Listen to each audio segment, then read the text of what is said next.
Hey, welcome to Metabolism 3.4 blood doping, messing with metabolism to win races. Wow, this sounds interesting. Sounds pretty scandalous to me. I'm really curious. Where's this headed? Mr. Wigand, what are we learning about in this class? Hey, as always, we're going to start with the warm-up. Let me go and just pull up the warm-up here on Amplify so we can actually read the letter together. We got a letter from the Walker doctor, Dr. Walker. Hang on, here we go. Loading. Loves loading. I think that's Amplify's favorite thing to do is load. Hey, here we go. Two students from Dr. Walker, MD. Subject, Elisa Rodriguez. Thank you for wrapping up the diagnosis of Elisa. What was it? Oh, yeah, diabetes. Thanks to your careful investigation, we've been able to get started with a course of treatment that should have Elisa feeling more energetic soon. Well, good. You know what? Good job, all of you. Good job. Your hard work paid off. We have a new assignment for you.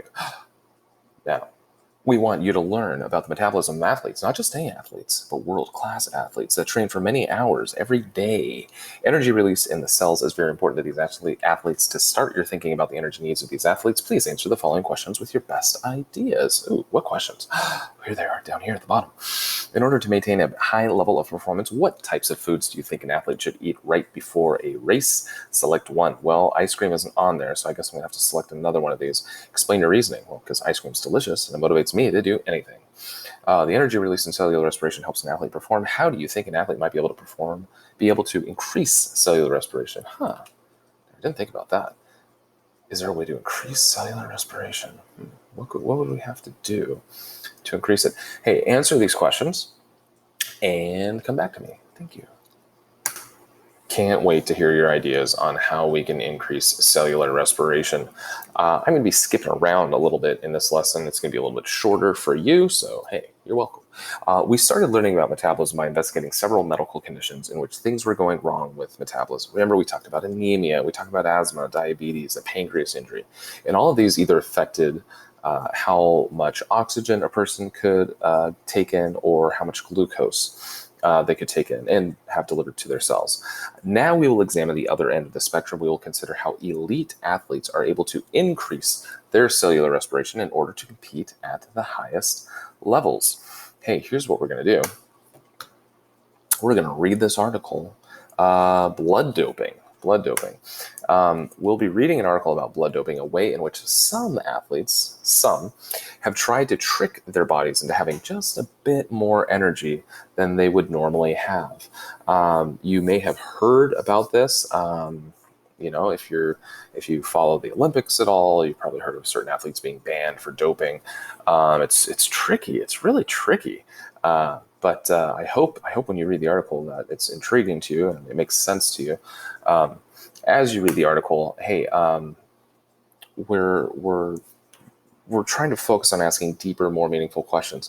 So here's some question starters for you that you can review, just to get you thinking more about the article, not just like taking in the information and saying, oh, okay, well, that was nice, but starting to actually think about the information and interact with the information too. So read that article, please, and please annotate.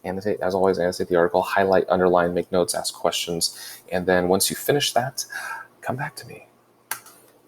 I am excited to talk about this with all of y'all in class. I'm sure a lot of you probably have a lot of questions and comments after reading this, so I'm hoping for some robust discussion. Let's jump to the homework already. Is it that time already? Yeah, told you, we're going to be going fast. So for the homework, you're going to read another article and you're going to answer some questions about it. For this activity, you'll choose one article from an article set to read about how body systems work differently in different organisms. Not everything works the way that we do.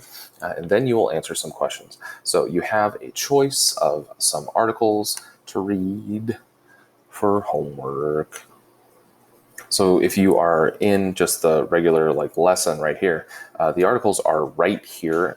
Read the introduction, and then when you scroll all the way down, you can see this next button right here. The first time you hit it, it takes you to the blue whale article. Cool, blue whale. Isn't the blue whale like the largest organism to ever live? And if you click next, when you get to the bottom of that, Here we go. Wait for it. Oh, grasshopper. So you don't have to read all of them.